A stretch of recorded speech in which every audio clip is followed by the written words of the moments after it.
நிச்சயமாக நான் உம்மை கைப்பற்றுவேன், இன்னும் என்னளவில் உம்மை உயர்த்திக் கொள்வேன்.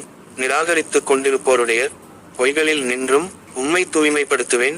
மேலும் உம்மை பின்பற்றுவோரை கியாம நாள் வரை நிராகரிப்போருக்கு மேலாகவும் வைப்பேன்.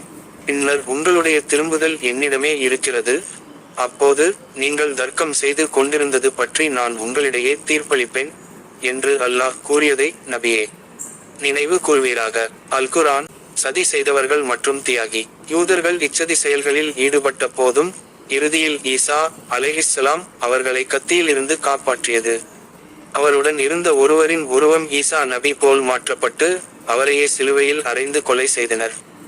அந்த சதியை எதிர்த்து அல்லாஹ் ஈசா நபியை காப்பாற்றினான். கிறிஸ்தவர்களின் நம்பிக்கைகள் மற்றும் புதிய கொள்கைகள். கிறிஸ்தவர்களில் பெரும்பாலான மக்கள் ஈசா அலைஹிஸ்ஸலாம் சிலுவையில் அறைந்து கொல்லப்பட்டு விட்டதாக நம்பினர். பின்னாளில் போலியான இயேசுவை சிலுவையில் அறைந்த அதன் மூலமாக புதிய மத கொள்கைகள் உருவாகின. இதில் அவரின் இறப்பு மற்றும் சிந்திய இரத்தம் மக்களின் பாவங்களை போக்குவதற்கு என மக்கள் அனைவரும் எண்ணிக்கொண்டார்கள். ஈசா அலைஹிஸ்ஸலாம் அவர்களின் இறுதி நிலை. ஈசா அலைஹிஸ்ஸலாம் கொல்லப்படவில்லை மற்றும் சிலுவையில் அறையப்படவில்லை.